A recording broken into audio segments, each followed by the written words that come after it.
be French fries, human French fries. No, we are not going to be French fries. We've talked about the loose definition of based on a true story, but what happens when that movie's based on what may not even be entirely factual to begin with? This can happen with movies like The Possession, which was based on an internet article that someone fleshed out into a story when they thought the thing they bought was cool. Other times a movie can be merely inspired by an event, even when they don't credit that event in the film's credits. Think A Nightmare on Elm Street. Wes Craven read articles about a bunch of people dying in their sleep and even being afraid to go to bed, and he expanded on that with Freddy Kruger on the rest of the story. This is God. In fact, speaking of Wes Craven, that wasn't the first time something inspired one of his movies. The Hills Have Eyes was made after he read about a proposed famous Scottish cannibal, Sawney Bean, and how civilized people could become savages.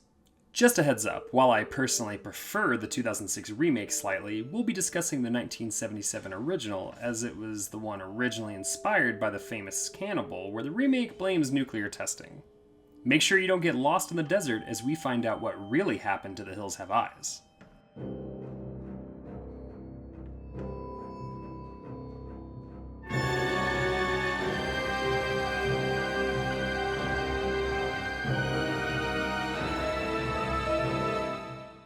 Wes Craven got his start with the famous and infamous The Last House on the Left. It would be derided for its violence and brutality, and 50 years later, it's still an uncomfortable watch. Sean S. Cunningham would make the movie with him, and the two would go on to separately create two of the most endearing slasher villains of all time with Jason Voorhees and Freddy Krueger. After Last House, however, Craven would go a few years without making anything, and when he did, it would be an adult movie that he directed under the name Abe Snake. That sounds like an adult film actor even more than it sounds like an adult film director, if we're being honest. 2 years later, he would get The Hills Have Eyes. Peter Locke, one of the producers on Last House, was interested in another horror movie as they could be quite profitable and inexpensive to make. Sure enough, it was made for around $700,000, but it would pull in $25 million at the box office and become a certified hit. It would spawn a sequel that has the greatest flashback sequence of all time. It's the dog. A freaking dog has a flashback. And years later, it would get the remake treatment, with that remake also getting a sequel. Written and directed by Craven, he would base the short story on Scottish cannibal Sawney Bean, while taking his celluloid influences from the Grapes of Wrath and the Texas Chainsaw Massacre. They filmed in the Mojave Desert, and the crew had quite the pedigree. Many of them were veterans of Roger Corman movies and knew how to make a movie on a low budget, and the production designer was the same man that did production design for the Texas Chainsaw Massacre. It was extremely hot, and nobody was particularly happy at the beginning of the shoot, but Craven hyped everyone up and they eventually believed in him and his project. The two most recognizable stars are Dee Wallace and Michael Berryman. Dee Wallace began acting in 1974, and 50 years later, she's never really slowed down. She has 274 credits to her name, but genre standouts like Critters, Cujo, E.T., and The Howling trump anything else on her resume. This was early on in her career, but she already had what fans appreciated her bringing to the table role after role, and she doesn't seem likely to slow down anytime soon. Berryman had already appeared in the Jack Nicholson juggernaut One Flew Over the Cuckoo's Nest, but was thrilled to be in a horror movie because he fell in love with them after watching The Mummy's Curse from 1944.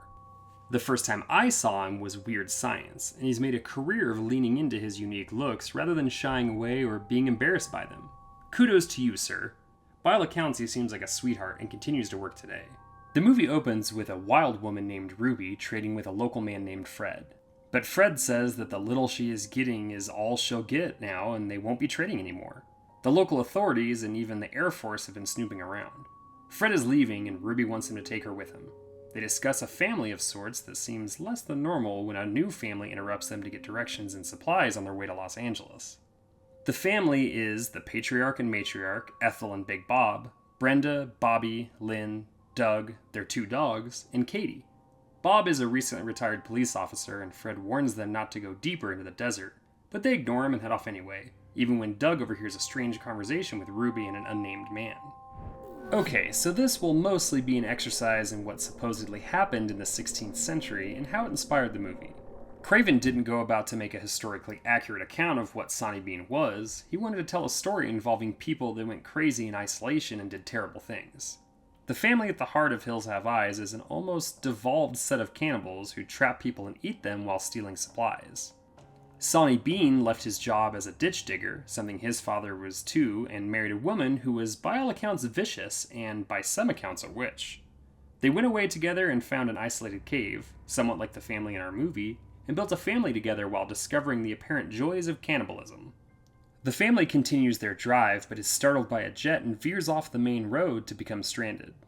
Bob decides to go back to the place they stopped for help to see if Fred can do anything for them, while the mysterious mountain family looks to make traps and capture them. One of the family dogs, Beauty, runs off after something with Bobby in pursuit. Beauty catches up to one of the family members, but unfortunately she's killed and Bobby makes it back to the rest of the family by nightfall. Big Bob makes it back to Fred's place, only to find him hanging by his belt. He helps him down, and Fred explains that Bob and his family are far from safe, as there's something out there. Fred and his wife lived out here when it was a booming town, but then they had their second child, a son. There was something wrong with him. He burned the house down with his sister in it, and then after he left him out in the desert, he took a wife from a prostitute and started a family. Fred is killed by his son, and Bob flees only to get captured by who we now know as Papa Jupiter. The movie does allude here to a son running off and marrying a woman of ill repute, like the legend goes, so I guess that's something. They also started their own family together, which is also part of the Sawney Bean story. Where it diverges, though, is how deep it went. While both parties fled to a cave, Sawney and Agnes produced a much larger family through incest with 6 daughters, 8 sons, 14 granddaughters, and 18 grandsons. Much like the murderous cannibals in the movie, the Bean family would wait for the evening and capture victims who strayed too far at night. They would eat most of their victims, but also pickle the leftovers in barrels while discarding other parts that wound up washing on various beaches, though nobody could identify them. We get to see the Farrell family's home and them eating the rest of the dog, and Bob is crucified by Papa Jupiter.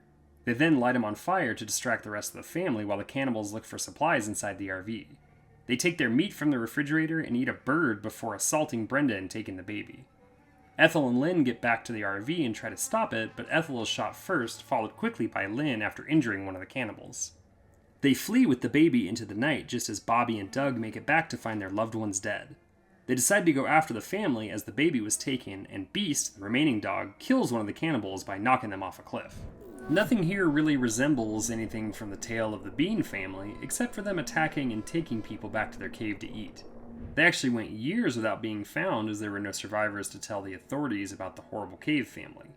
Surrounding townspeople actually hung many innocent people in the search for justice, and suspected innkeepers as they were usually the last humans to see any of the travelers that went missing. How the family was eventually stopped was going after a couple where the husband was able to fight free and tell someone about them. To that end, it was similar to our story as the cave people finally messed with the wrong family.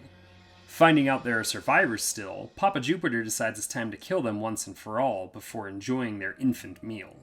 Beast comes back to the family, and they also have a radio now to intercept communications between the family members. The cannibals find this out, and we get a cool speech from Papa Jupe. It's daylight now, so Doug takes Beast and heads towards the cave, with some cannibals heading towards the RV to go after Bobby and Brenda. Ruby gets a conscience and takes baby Katie to run away and give her to Doug. Brenda and Bobby use Ethel's body as a trap while Beast takes out Pluto. Don't worry though, Berryman makes it to the sequel. Bobby and Brenda are able to spring their trap on Papa Jupe and blow him up with the RV before finishing him off with bullets, and Doug is able to save Katie and kill off Mars as the movie ends on a quick stop and a red screen. The Bean family finally had their deeds catch up with them when they went after a couple on horseback. While they unfortunately were able to capture and kill the wife, the husband was trained and wily and was able to escape their clutches with the help of a large group who heard the ruckus and scared the Bean family off. Authorities sent a group to go get the family, and they found their cave with the bodies, or parts of bodies, hanging in barrels or just strewn about the ground. Depending on what version of the story you hear, the family either gave up willingly to their punishment or were buried alive in a collapsed cave caused by the group that went after them. If they were captured, they were executed via having their hands and feet cut off and allowed to bleed out for the men, while the women and children were burned. Another rumored story is that one of the daughters escaped, similar to Ruby in the story, but was hanged when it was found out that she was part of the group. The movie is based merely on the idea of a tale that Craven read, but even 46 years later, it's an effective little film. Dark, violent, mean, and unrelenting, it's still very much worth a watch. Really, all of them are worth viewing, and if you're curious about more of this tale, you can read Jack Ketchum's The Off-Season, which is based on both the Bean family and Craven's film. While there aren't really any similarities between the Bean family and The Hills Have Eyes, it's always interesting to deep dive on the horrors that come from real life.